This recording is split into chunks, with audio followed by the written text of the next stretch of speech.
이번 시간엔 추정분담금과 재초안 그리고 분담금에 대한 얘기를 갖다 해볼까 하는데요. 이 추정분담금과 재초안 그리고 분담금이라는 개념은 일반 조합원들이 생소한 주제이기도 하고 잘 모르시는 분도 많은 것 같아서 잠시 설명을 드려보겠습니다. 추정분담금이라는 것은 조합 설립 동의 시에 토지 등 소유자가 계략적인 분담금 내역을 확인할 수 있도록 하여 조합 설립 동의 여부를 위한 의사결정의 합리성을 제고하기 위한 제도입니다.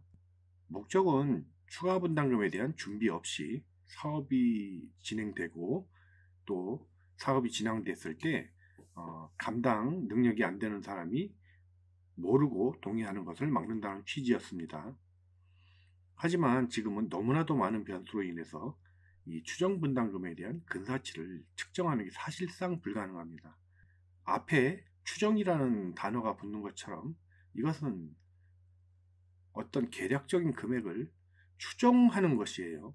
그러니까 이 행정당국이나 조합이나 이쪽에서도 지금 이 분담금이 얼마가 되리라는 것은 지금 가늠을 할 수가 없어요.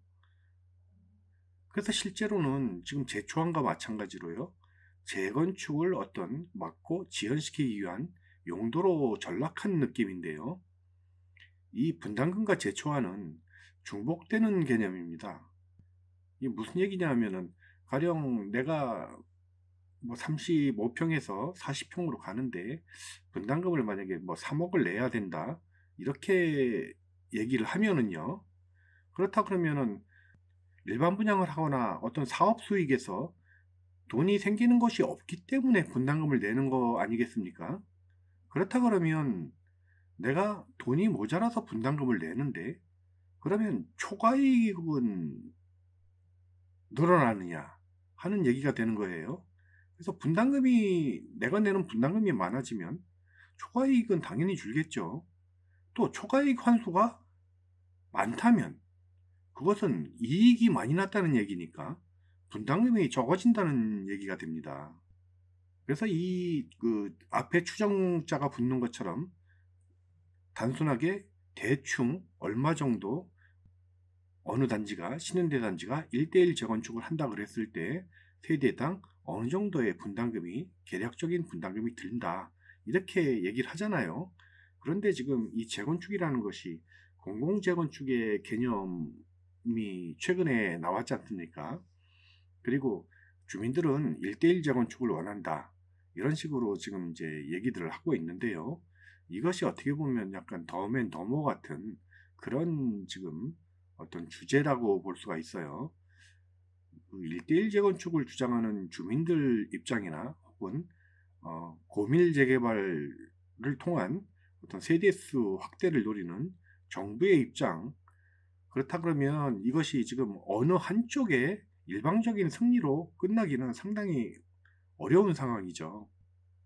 진정한 부담금이라는 것은 관리 처분 시에 가령 30평에서 33평 혹은 35평에서 38평 이런 식으로 갈 때 분담금이 얼마 들고 또 이것은 뭐 향이나 층이나 이런 거에 따라서 다 다르잖아요. 가가호호. 그래서 그것을 정밀하게 계산하는 것은 관리 처분 시에나 실질적으로 가능한 것이에요. 앞으로 관리 처분이 빨리 진행이 된다 그러면 빨라도 지금 관리 처분이 3년에서 4년은 걸린다는 계산이 나오는데요.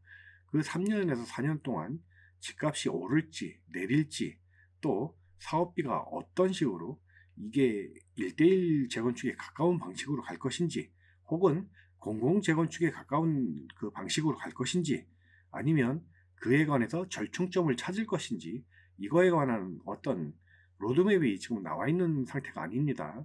그렇기 때문에 지금 이 추정분담금이라는 것은 실제로는 아무런 의미가 없어요.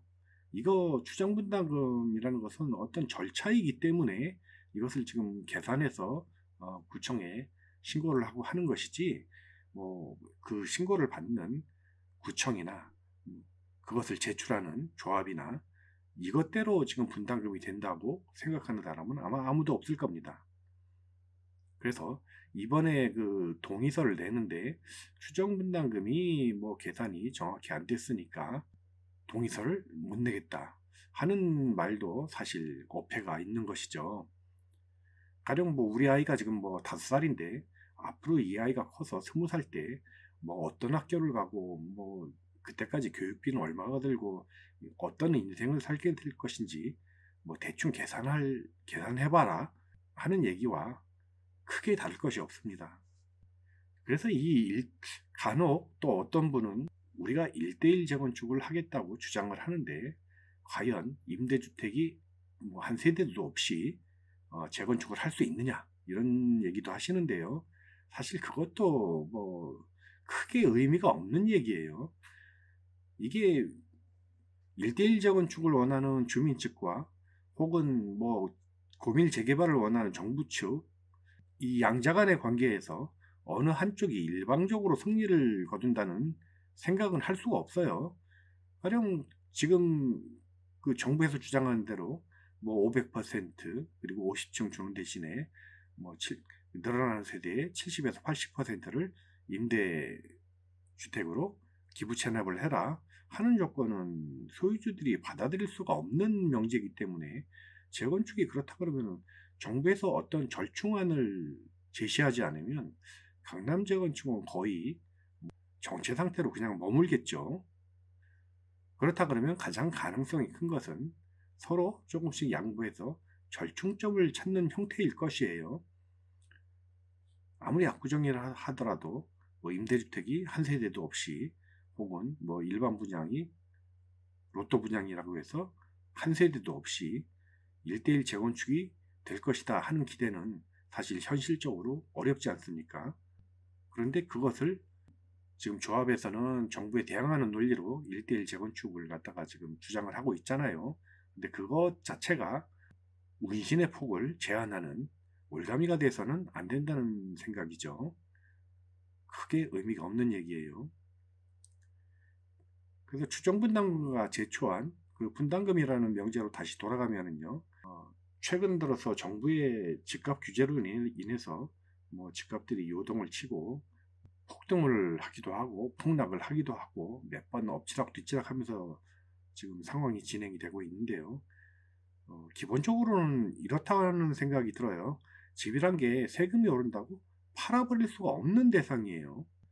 지금 그 집을 소유한 사람들 중에 앞으로 집값이 내릴 테니까 그냥 집 팔고 전세 사세요, 월세 사세요 하면은 그럴 사람이 과연 얼마나 있겠습니까? 이 가계자산의 우리나라는 70%가 부동산이잖아요. 그러니까 이미 수십 년 동안 부동산 투자를 통해서 어떤 재산을 늘려왔고 어떤 방어수단으로서의 그 생활 안전자산으로서의 역할을 해온 것이 부동산인데 이게 정부가 규제 2, 3년 했다고 이 상황이 확 바뀌어버릴 수는 없는 것이죠. 그래서 초과이익 환수금이 많아지거나 세금을 지금 종부세, 뭐 재산세, 심지어 1주택자도 세금이 올랐잖아요.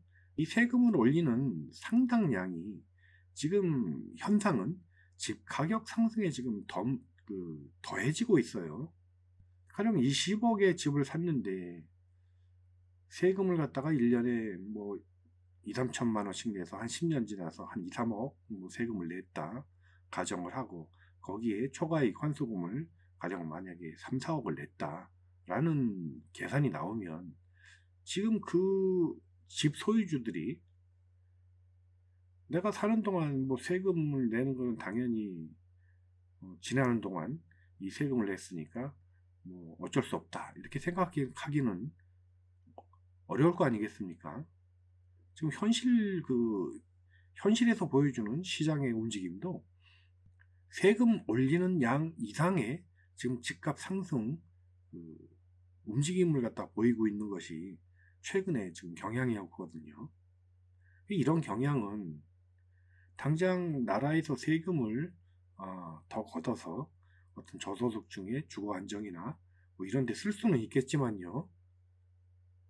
결국에는 집값이 그만큼 더 올라버리면 아무 쓸데가 없는 정책 아니겠습니까? 그래서 결국에는 이런 것들이 지금 양극화를 더 심화시키고 있다. 그래서 득보다 실이 현저히 많은 정책이다 라는 생각이 듭니다. 제 생각에는 추정분담금과 제초안 그리고 분담금은요, 어떤 상호 연관적이에요. 이 제초안 역시 추정 금액이잖아요. 지금 뭐 2020년에 어떤 추진위를 설립을 하고 나중에 뭐 한 7, 8년 후에 재건축이 됐다, 완공이 됐다. 그랬을 때 그 가액 차이를 가지고 계산을 하게 되는데, 지금 왜 이걸 갖다가 미리 계산을 해서 하겠다는 건지 이해하기가 좀 어렵죠. 사실 뭐 작년, 재작년에는 뭐 강남에 재건축을 하면 뭐 제초안이 8억이다. 뭐 이런 언론 보도도 있었고요. 최근에는 반포 3주구가 뭐 4억 200만 원 그 정도로 지금 책정이 됐다. 뭐 이런 얘기도 들리는데요. 사실 이게 앞뒤가 안 맞는 얘기예요. 제초안을 그만큼 내게 해서 결국에는 노리는 정책 효과는 집을 사지 말라는 거잖아요. 그런데 집을 안 살 수가 없어요. 지금 넘치는 유동성하고 지금 자산 그 화폐 가치의 하락을 방어하기 위해서는 실물 자산 쪽으로 돈들이 몰릴 수밖에 없는 상황인데요. 세금 올리고 어떤 실거주 요건을 넣고 하는 것들이 전부 지금 역효과가 더 크지 않습니까? 이번에 지금 전세가가 폭등한 이유도 지금 실거주 요건을 여러 군데다가 집어넣었잖아요. 거기다가 계약갱신 청구권 이런 걸 하다 보니까 지금 강남에 계속 그런 걸 하는 데다가 행정관청에서도 지금 한 세대, 두 세대 전입을 잘 안 받아주는 분위기거든요. 그러니까 집주인들이 처음에는 그런 생각도 했었죠. 전입만 좀 한번 할 수 있게 해주면 어떠냐 이런 얘기들도 했었는데, 실제로는 그것도 잘 안 되다 보니까 공실로 놔두겠다 하는 사람들이 늘어나고 있지 않습니까? 지금 어떤 이런 현실적인 부작용, 이 규제에 얹혀 있는 수많은 억제 요인들이 이게 실제로는 집값을 상당히 올리는 효과를 발휘하고 있기 때문에요. 이 추정분담금 큰 의미가 없어요. 저것은 그냥 하나의 요식 절차에 불과하다. 그렇게 생각을 하시면 될 것 같고요. 제초안 역시 나중에 정부와 그리고 소유주들 간에 어떤 방식으로 이것이 절충이 될 것인가 하는 것이 중요한 것이지, 지금 제초안 같은 거 지금 크게 신경 쓸 이유가 없어요. 제초안이 저대로 된다 그러면 일반 분양에서 어떤 수익을 남기는 방식으로 재건축이 됐을 때 저런 것이 발생을 하는 것이고요. 가령 정부가 절충을 해서 어느 정도 임대주택 집어넣고 일반 분양 해가지고 좀 싸게 대중에 분양을 하는 방식으로 했다 그러면 당연히 저 제초안을 갖다 줄여야 되겠죠. 그렇지 않으면 제초안으로 다 뺏기고 뭐 세금으로 다 뺏기고 결국에는 공급은 요원하다. 그러므로 앞으로 멀지 않은 그 시간 내에 어떤 정부와 재건축 조합 간의 어떤 절충점을 찾지 않겠나 하는 생각이 듭니다. 그럼 이것으로 추정분담금과 제초안 그리고 분담금 이야기를 마치도록 하겠습니다.